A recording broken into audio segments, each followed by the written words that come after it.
Hello, good afternoon. Good afternoon. Nice connecting with you, Manoah. Same Yes, here, bro. so thank you for agreeing to have this interview with us. So, as you know, I am Ajidoku Sapo, community manager at Block Ops. So today we are doing our founder spotlight, just appreciating and want to hear the founder side of things. So, if you don't mind, could you introduce yourself to us? All right. Nice to meet you, Aji. My name is Manoah Luka, popularly known as Manu.dev. I am the founder and CEO at Tweetle, which is basically a Wordle game built on the blockchain. Yeah, so that's just me. Oh, Oh, that's nice. That's nice. So, in order not to take too much time, I think we'll jump into our interview. So, my first question for you is: can you tell us the story behind your startup? What inspired you to build Tweetle? Hmm. So your first question happens to be a very hard one. What Wow. inspired me to Tweetle? Okay, so I and my team, my fellow co-founders, I say Tweetle started from a hackathon idea. So we built for an hackathon and then we built a Wordle game for the hackathon. Okay. So after winning the hackathon, we now realize that we wish to turn this to a business because there are a lot of people who are interested in playing Wordle. But the thing is that they just play Wordle and then time just passed by without earning any rewards or getting any perks or even having their um, points or their certain level or stages that they've reached in the game, having it on chain. It doesn't exist, only exists in Web 2. So that's what sprung the idea. And then we decided to build Wordle on chain.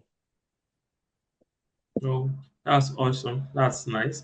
That's nice. So this one is going to be like, okay, Waddle is a word game, yeah? It's a word game. Yeah, that's nice. So this question is kind of will I say tricky, but okay, I'll ask regardless. What problem are you solving and why does it matter in Web3 right now? So what problem is Tweetle solving? Yeah, that's my second question for you. Can't streamline and say we are solving a particular problem. The only thing we are solving Okay. here is just bringing the fun in for people who have been playing Wordle already. So if you check the statistics, there are a lot of Wordle players that exist, right? Like I explained. So we just wanted a better version that would exist so that we make sure that these guys still secure their spots, they earn rewards, and then make it much more fun. So that was just the idea behind building this. Oh, that's nice. That's nice. So I will say now, what was the moment you knew that Twitter will work? Like everything starts from an ideation state. Like when you lie down and you think about it, and one day you just like, yes, yes, I want to build this and it will work. So what was that moment that you got with Twitter that you said you were convinced that this idea will work? Okay, perfect. So I would say the aha moment starts from winning the hackathon, and then it Okay. metamorphosed much further because we wanted to make Twitter initially, the whole idea was for it to be a Telegram game. You know how Telegram mini app works, right? Yeah, so that was the Yeah. idea. So we sat and looked at it and said, hey, a lot of people are playing these mini apps, but then all they just do there is just do a lot of tapping and then nothing serious at the end of the day. So that was when Agent launched the Telegram mini app SDK, that was the moment that we knew, okay, let's ship this on Telegram. And then we knew that okay, Telegram has a lot of users. And then if we give them Yeah. something that they will like want to try out or something quite interesting other than just tapping, then a lot of people are going to be interested in this. And then coupled to the fact that we also had Wordle players that were already playing Wordle, not on Twitter though, but on other places. So we're looking for better ways to want to get these people on chain through building or through playing Wordle games. So that was the moment it sparked Oh. up. Started from the hackathon. Mm. Seems we'll be participating more in hackathons so that we can see if we can build a company out of it. That's awesome, boss. That's awesome. So now we'll talk about your product and the market. So, how does Tritle stand out from other Waddle games, if there are any on chain? How does Tritle stand out? Okay, so first and foremost, there's none on chain for now. But what Wow. makes Okay. Tweet different is that we are not just building a game. In the process of building a game, we are also building a community around it. So people that play this game also share ideas around each other, just to have a much stronger community. So I would say that was what made us stand out. The community that is backed behind Tweetle, that's a value proposition. Oh, that's awesome. So we're moving pretty fast, and it's awesome. So, what challenges have you faced in building Tweetle, and how did you overcome them? Like your major challenges while building the game, and how did you overcome them? To be honest, I have built a lot of stuffs, but Tweetle has been the most draining stuff I've built in my life. And then this is why. So first and foremost, when we started building the product, we were first using the Telegram SDK, like I told you, from Agents, right? So we were just Yeah. 1 week to launch, just 1 week to launch.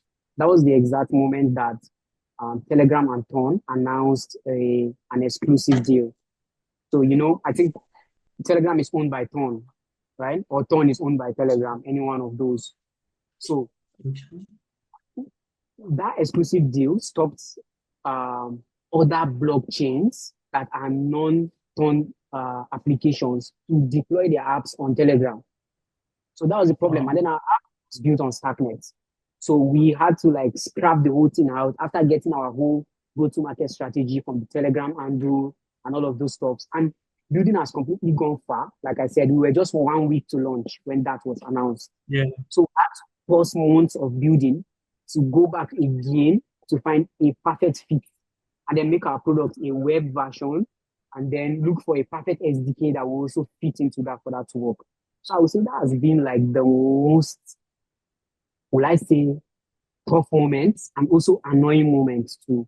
But at the end of the day, we don't stop building. So either ways, we knew there was a market for this, so we just had to pivot back to web, then leave Telegram. So that was how we made that work out. Wow, big ups, big ups. It's not easy. 1 week from launch. And I Yeah, remember the time the partnership was announced, and everybody that is not done had to take his dap off Telegram. Well, it it's wasn't crazy. easy. Well, kudos to you. That's great. It shows a lot of resilience, and grit from your end, and it's very commendable. So where do you see Twitter in the next 1 to 2 years? Where do you see Twitter going in the next 1 to 2 years? Okay, so I see a lot of people being onboarded via Wordle games. Though for now, we have opened our wings and spread it out. So we are not just working only on Tweetle currently. We're also working on shipping other games also, so that we can Oh, tend to nice. have this very large community around it. But in the next 2 years from now, I Okay. see us having bunch of users, courtesy of Tweetle on chain and other products that we'll be Oh, shipping out. okay. Awesome. Awesome. So now let's shift a little bit away from Twitter. Let's talk about Web3 in general. So it's the thing is, you've been a Web3 developer for how long now? For like 2 years, 2 to 3. Oh, that's nice. That's nice. So in these 2 to 3 years, what has been the most exciting thing, or what excites you most? Probably it was all brought to you on chain. I don't know, but what excites you most about blockchain and the future of Web3? Okay, so at first, I wasn't a fan of the blockchain or crypto at all. And then this was the main reason. First, I thought the blockchain was just cryptocurrency. And I, for one, I'm not interested in cryptocurrency. So I didn't know what was happening on the line in the technology. I was just a Web2 developer, but I never knew the problem that the blockchain technology was trying to solve. So the moment I went deep, started watching, I think it started from a meetup where guys discussed how they are trying to take off centralized servers and bring decentralized stuff. And then I kind of buy this idea because I'm a back end developer and I know what it means for my server to be down, right? So I saw stuff like, hey, this thing cannot go down. And then I'm 100% sure that it is completely decentralized and it's going to exist forever and ever. So I don't have to care about wheresoever I'm hosting it or stuff like that. So those are one of the things that sparked up my love for wanting to build on the blockchain. Oh, that's awesome. That's awesome. So, okay, now this is a personal question. This question is me coming home. For me, you know you do. So, what role do you think infrastructure tools like blockups play in helping founders like you scale? So, what do you think blockups does that helps founders like you scale? Hmm. So, for now, I would say while building Tweetle, we were looking for like because it's an on-chain game, and then gaming doesn't Yeah. have to be right. Though in some of these blockchain, they tell you about less than 0 point something seconds to confirm your transactions. But then before you get it popped up, and then before it's going to get viewed on your screen, it's taking a lot of time. Unlike normal Web2 games that happens like quite very, very fast in micro milliseconds, right? So we were faced first and foremost with the challenge of how can we get this information as fast as possible from the blockchain. And then you all know that on the blockchain, we are all sharing like from one RPC provider, right? And that's what causes the lag of Yeah. the day. So we're looking for different ways. I think at the end of the day, we had to work with the graph substreams to help us like index our blockchain data so that we can get it ASAP on the front end, right? Without having to make JSON RPC calls because we know GraphQL calls are much more faster. So I think with stuff like blockups that help me have my own dedicated node or my own dedicated RPC, I think it's going to help us get information as quick as possible from the blockchain without having any lags. And then founders like me and go on our normal activities, building games and other stuff that is going to get people on chain. Yeah. Well, thank you. That's awesome. Yes, that's nice. That's nice. So we are coming to the end. And so now I'll ask you, what advice will you give to builders or founders starting out in Web3? So, what is your advice to founders and builders currently building on Web3? Starting out, I mean, sorry, beginning to want to start their Web3 journey. All right. So if you're a builder and you want to start out, I would say make sure you have a mentor in Web3. It's going to help you well, though there are a lot of YouTube resources and a lot of courses out there. But having a mentor helps you get to your destination very, very fast. And then if you are a founder, I will advise you before you write a single line of code to want to deploy your project, have a discussion with a business developer first. Make sure you meet someone who is into biz dev and then talk things out with him. So you know how, because at the end of the day, it's not just building a product, making it work, or trying to get transaction. At the end of the day, is what you are building, is it going to be able to make revenue at the end of the day for you? If it's going to be able to make revenue, then you know that this project is self-sustainable because it's making money for itself and then it can be sustained in the long run. But then, before you can be able to know that as a developer or as a founder in your own self, you cannot just be exposed to those expertise. But you talking to a business developer is going to broaden like your knowledge so that you will know if this product is going to work or not. So my first advice, get a business developer. I didn't realize this until I went far into building. And then lack of business development or the business side of the application has killed a lot of products. I can mention a few, but I will not like to be honest. I've seen a lot of Web3 founders that gone into this without talking to a business developer first. And in the long run, they either thought of consulting or they just open source the project and go on with their normal activities. So talking to a business developer is really, really going to help you as a founder. While as a builder, I will advise you get a mentor. Well, awesome. Great advice. Me too. I'm learning. I'm picking one or two advice. That's nice. And finally, my last question for you today is if you could go back, what's one thing you would have done differently on your journey?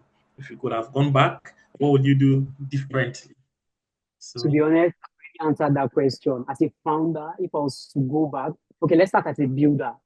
As a builder, if I was to go back, I will not start building on the blockchain in 2023. I will start in 2021 or 2020 or even 2017, right?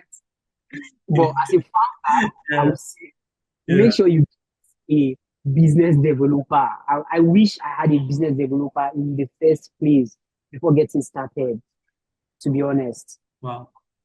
Okay.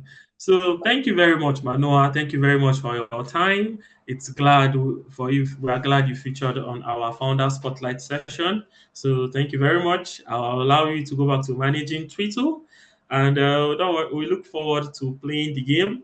So thank you very much, Manoah Luka. Do have a lovely day. I Yeah, you too. appreciate. Thank you very much, sir. Cheers. Mhm. Bye.